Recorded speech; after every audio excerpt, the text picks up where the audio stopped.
اس کو دیکھ کے تھوڑی سی مطلب ہمت بھی بنتی ہے کہ ہمارے معاشرے میں ایسے لوگ ہیں جو دکھی انسانیت کا خیال رکھتے ہیں، اور تھوڑی سی دل کو تکلیف بھی ہوتی ہے کہ ہمارے یہاں جو قطاریں ہیں وہ بڑھتی کیوں جا رہی ہیں، غربت بڑھتی کیوں جا رہی ہے۔ سیلانی اگر 50,000 لوگوں کو کھانا کھلا رہا ہے تو یقیناً آج سے 5 سال پہلے شاید وہ 20,000 لوگ ہوں گے، وہ 20 سے 50، 50 سے 70، 70 سے 1 لاکھ آبادی ایسا کیوں ہو رہا ہے؟ یہ غربت کیوں بڑھ رہی ہے ہمارے یہاں؟ اس کا کوئی حل بحیثیت قوم بھی تو ہمیں سوچنا ہوگا۔ آج ہم دنیا کی شاید 8ویں 9ویں نیوکلیئر پاور ہے، بہت بڑی طاقت ہے، ہمارے پاس 18 کروڑ لوگ ہیں، ہمارے پاس 5 دریا ہیں، ہمارے پاس نہری نظام ہے، ہمارے پاس دنیا کا بہترین ریلوے کا نظام ہے، لیکن کیا وجہ ہے؟ اور ہم نے سینکڑوں انڈسٹریاں ہم بند کر دیتے ہیں صرف گیس کی وجہ سے، اور گیس ہمارے پاس موجود ہے لیکن ہماری ترجیحات درست نہیں ہے۔ ہماری ترجیح ہمیں گیزر چلانا مطلوب ہے، انڈسٹری چلانا مطلوب نہیں ہے۔ یہ چیزیں جو ہے اگر ہم اس طریقے سے کام کرتے ہیں تو جو لوگ ملوں میں کام کرتے ہیں کل وہ بھی قطاریں لگا کے اس سیلانی کے آگے کھڑے ہوں گے۔ تو اس طرف بھی ہمیں توجہ دینے کی ضرورت ہے کہ ہمارے پاس وسائل ہونے کے باوجود 10 ارب ڈالر سالانہ ہم ضائع کرتے ہیں، اور 2 یا 3 ارب ڈالر سالانہ کے لیے IMF کے آگے بھی مانگتے ہیں۔ یہ ساری چیزیں، ہم غریب قوم نہیں ہیں، ہم امیر قوم ہیں، اور ہم اگر اپنے ریسورسز کو صحیح طریقے سے استعمال کر لیں۔ عدیل میر صاحب بیٹھے ہیں، آپ نے بڑی جرأت سے کام کیا ہے عدیل صاحب، جس طریقے سے آپ نے مردانہ وار آپ نے اس دن کام کیا ہے چند دن پہلے، ہمیں ضرورت ہے کہ اس طرح سے جہاد اس 3 شعبوں میں بھی کریں، اور آپ آگے نکلے، ہم سب آپ کے پیچھے ہوں گے عدیل صاحب۔ تو بات یہ ہے کہ ہمیں آگے بڑھنا ہوگا، ہمیں اکانومی کا صحیح ویژن دینا ہوگا تاکہ ہمارے یہاں غربت کا خاتمہ ہو، لوگ اپنے پیروں پہ کھڑے ہوں، اور ہمارا یہ ملک جو ہے اتنا اہم ملک ہے اور اتنا امیر ملک ہے، اگر ہم آگے بڑھیں۔ ایس ایم منیر صاحب ہمارے قائد یہاں موجود ہیں، ہمیں چاہیے، اور ایس ایم منیر صاحب، مسعود نبی صاحب، جوہر تھوڑا بہت مہنگی، ہم لوگ بھی سارا دن لوگوں کو یہی بتاتے رہتے ہیں، لیکن ہمارے ساتھ اگر سیلانی ویلفیئر ٹرسٹ، ہم آپ کے ساتھ شریک کار ہوں گے، آپ ہم سے جو ہیلپ چاہیں گے ہم آپ کی ہیلپ کریں گے، لیکن پاکستان کے گریٹر انٹرسٹ میں آپ بھی ہمارا ساتھ دیجیے، اور ہمیں چاہیے کہ ہم اور آپ مل جل کر میڈیا کی طاقت کے ساتھ، جوڈیشری کی طاقت کے ساتھ، علماء کی طاقت کے ساتھ، عوام کی طاقت کے ساتھ، اور ہم سب مل کر آگے بڑھیں اور اس ملک کو بدعنوانی، کرپشن، نااہلی اور اسی طرح کی اور بہت ساری برائیوں کی وبا سے نکالیں، اور انشاءاللہ ہمارا مستقبل بہت تابناک ہوگا، اور اس حوالے سے بھی بہت تابناک ہوگا۔ اور مجھے میرا یہ ایمان ہے کہ ہماری قوم کبھی شکست نہیں کھا سکتی جب تک ہمارے درمیان اسلامی ویلفیئر ٹرسٹ اور اسی طرح کے دوسرے ادارے موجود ہیں، جب تک ایسا منیر صاحب موجود ہیں، جب تک مفتی مجیبر رحمان صاحب موجود ہیں، انشاءاللہ ہمیں شکست نہیں ہوگی۔ بہت شکریہ۔ بہت بہت شکریہ محترم جناب حیات زاہد حسین صاحب اپنے خیالات کا اظہار فرما رہے تھے۔ ہمارے درمیان محترم جناب معروف اور ممتاز اسکالر، ہم سب کے لیے قابل احترام، ہم سب کے لیے قابل فخر، بالخصوص نہ صرف پاکستان بھر میں بلکہ دنیا بھر میں الحمدللہ ان کی بڑی تعظیم اور تقدیم کی جاتی ہے، معروف اور ممتاز عالم دین، میں درخواست کروں گا چیئرمین تنظیم المدارس، چیئرمین رویت احلال کمیٹی محترم جناب مفتی منیب الرحمان دامت برکاتہم عالیہ، میں درخواست کروں گا مفتی صاحب سے خزائن کی تشریف۔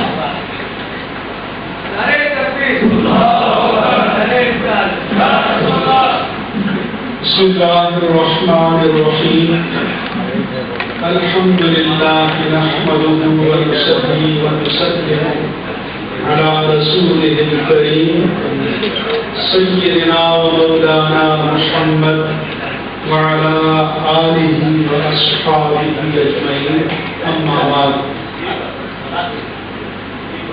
سیلانی ویلفیئر ٹرسٹ انٹرنیشنل کے سرپرست اعلیٰ مولانا محمد بشیر فاروقی صاحب اور لائق صد احترامات و تقریبات حضرات مہمانان گرامی،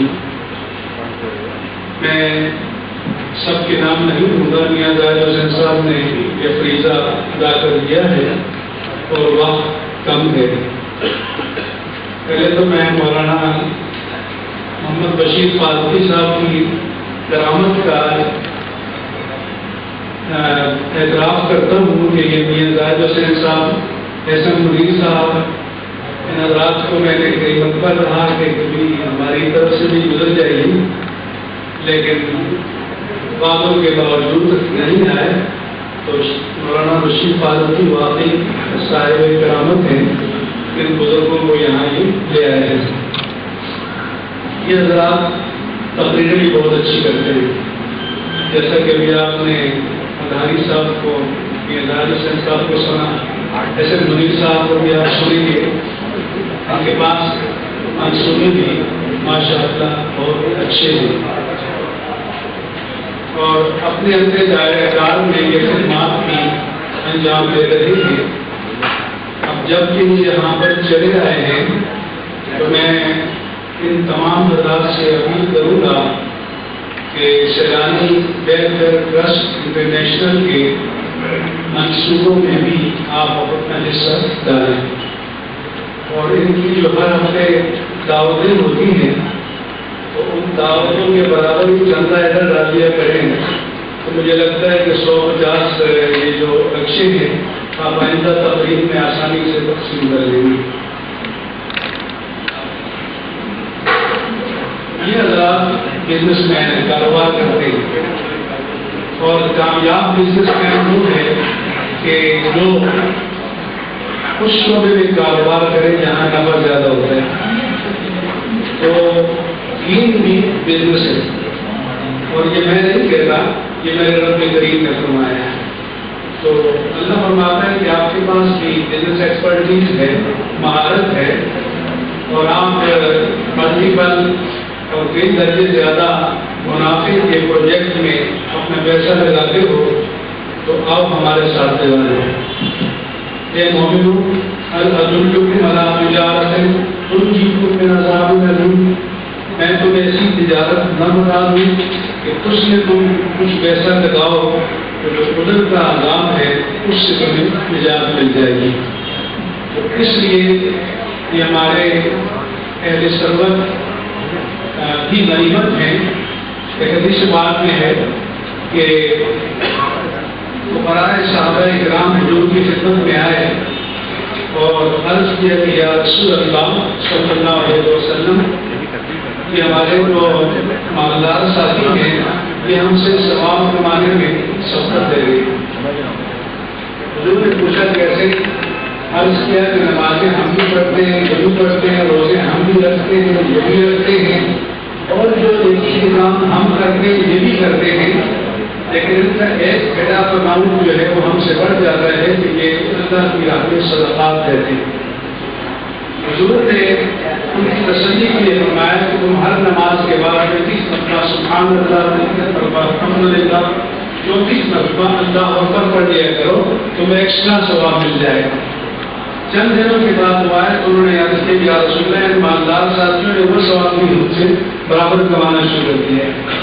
تو حضور نے فرمایا کہ ذالک فضل اللہ یؤتیہ من یشاء، کہ وہ دولت اللہ کا فضل ہے اور وہ جسے چاہتا ہے اسے عطا کرتا ہے کہ بندے کو دولت ملے، اگر دولت کا بندہ بندے کی بجائے اسے اللہ کی بندگی میں خرچ کرتے ہیں تو اس طرح کے لوگ معاشرے میں غنیمت ہے۔ یہ زاہد حسین صاحب نے فرمایا کہ حکمرانوں کو لا کر کے دکھائیں، میں نے کہا کہ اللہ کرے کہ حکمرانوں کا سایہ پر نہ پڑے، جہاں جہاں ان کا سایہ پڑ چکا ہے تو اس کے اثرات آپ دیکھ رہے ہیں۔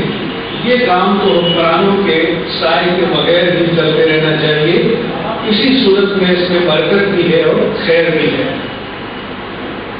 اللہ کا فرمان ہے کہ وہ امت ذہب زبد و یذهب الجفان، جھاگ جو ہے وہ اڑ جاتی ہے. تو دنیا کے دکھاوے کے لیے، شوشا کے لیے، نامنود کے لیے جو ہم کام کرتے ہیں وہ جھاگ کی طرح اڑ جائیں گے. اما ما ينفع الناس فيمكث في الارض، جو چیز انسانیت کو فائدہ پہنچائے اللہ تعالیٰ اسے قرار عطا فرماتا ہے. اور اس طرح قرار عطا فرماتا ہے کہ نہ صرف یہ کہ اس کے ثمرات و اثرات اس دنیا میں قائم رہتے ہیں، بلکہ قیامت میں سے بے حدوں بے حساب اجر و ثواب کے نتیجے میں سامنے آئیں گے. یہ بھی ارشاد نبوی ہے کہ الخلق عیال اللہ، اللہ کی مخلوق اللہ کا بنبا ہے. کہ تمام فقراء نادار یہ اللہ کا بنبا ہے. اور وہ کرسچن کے ہاں جو ہے کہ you are all children of Allah, God کہتے ہیں. تو ان فقراء کو، مستحقین کو اگر آپ اللہ کا کنبہ سمجھیں تو کنبے کے لیے سرپرست چاہیے. تو اللہ تعالیٰ جب کسی بندے کی کرم فرمانا چاہتا ہے تو بندوں کو وسیلہ بناتا ہے. حالانکہ وہ دینے والا ان کو بھی بڑی ہے، اور وہ چاہے تو ان ناداروں کو بھی براہ راست عطا کر دے. میں کہتا ہوں کہ ان کو رب کریم کا کروڑوں اربوں کھربوں درجے شکر ادا کرنا چاہیے کہ مال اس کا ہے، نعمت اس کی ہے، کرم اس کا ہے، اور دینے کے لیے ہمیں وسیلہ بنا دیا. اور میں کہتا ہوں کہ اس جیسے اداروں کو کوئی دے تو احسان نہ کرے، بلکہ ان کا احسان مند ہو جائے کہ ان کی جو بے پناہ جائیداد ہے اس میں سے کچھ پیسہ تو صحیح کام پر لگ گیا جو اگلی دنیا میں کام آئے گا.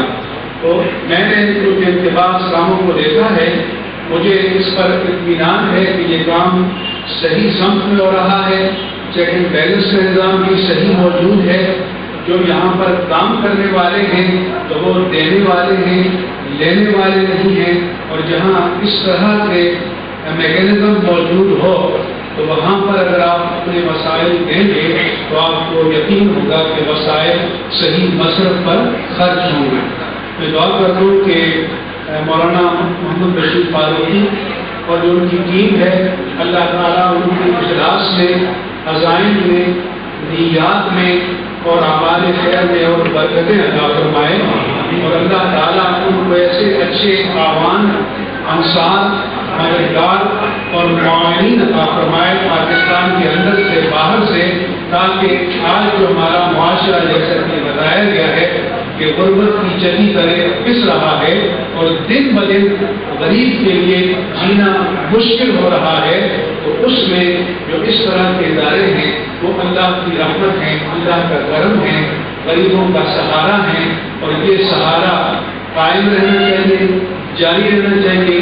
اور اس میں حیات پیدا کرنے کے لیے اس کی رگوں میں خون آپ کو انجیکٹ کرنا ہوگا اپنے حلال کی کمائی سے، اپنے دیے ہوئے وسائل سے. اور ان کی ذمہ داری ہے کہ ان وسائل کو پوری دیانت کے مطابق صحیح مصرف پر صرف کرے، کیونکہ صحیح مصرف پر صرف کرنا یہ بجائے خود ایک امتحان ہے. اور یقین جانو یہ آسان کام نہیں ہے. اگر خود آپ میدان میں نکلیں تو آپ کو اندازہ ہوگا کہ یہ کتنا مشکل کام ہے، دشوار کام ہے. اس لیے اگر کوئی ایک ٹیم اس کام کے لیے اپنی صلاحیتوں کو وقف کرتی ہے تو وہ پورے معاشرے کا فرض کفایہ ادا کرتی ہے. اب انہوں نے ایک پڑوس کے حق کا بھی دیا ہے، لیکن اس کے لیے انہوں نے ڈیفینس میں بدلے دینے پڑیں گے. تو بہتر یہ ہے کہ کبھی کبھی ہمارے پڑوس میں آئے. یہ آسان کام نہیں ہے. اگر خود آپ میدان میں لکھ دیں تو آپ کو اندازہ ہوگا کہ یہ کتنا مشکل کام ہے، دشوار کام ہے. اس لیے اگر کوئی ایک ٹیم اس کام کے لیے اپنی صلاحیتوں کو وقف کرتی ہے تو وہ پورے معاشرے کا فرض کفایہ ادا کرتی ہے. اب انہوں نے ایک پڑوس کے حق کا بھی دیا ہے، لیکن اس کے لیے انہوں نے ڈیفینس میں بدلے دینے پڑیں گے. تو بہتر یہ ہے کہ کبھی کبھی ہمارے پڑوس میں آ جایا کریں، ہمارے ساتھ بھی بیٹھا کریں، ہم ان کی تقاریر بھی سنیں گے. اور یہ بھی ایسے کہتے ہیں کہ جو آپ کے اچھے پروجیکٹ ہیں اس میں ہم بھی اپنی آواز کو شامل کریں گے. اس ملک میں بہت بڑی تبدیلی کی ضرورت ہے. اور آج عجیب بات ہے کہ حکمران جو حکومت میں بیٹھے ہیں وہ انقلاب سے ڈرا رہے ہیں. یعنی بھائی آپ انقلاب سے ڈراتے ہیں اور انقلاب لاؤ، آپ صاحب اختیار ہو. انقلاب سے تم فقیروں کو ڈرانا چاہیے کہ اس دن سے ڈرو کہ جب یہ سب گھروں سے نکل کر آئیں گے اور اپنے حقوق کا مطالبہ کریں گے میری تو دعا ہے کہ وہ دن نہ آئے اور ناداروں کو ان کے حقوق ان کے گھر بیٹھے مل جائیں. اسی میں معاشرے کی سلامتی ہے، بقا ہے، فلاح ہے، ہماری نجات ہے. ہم علیہ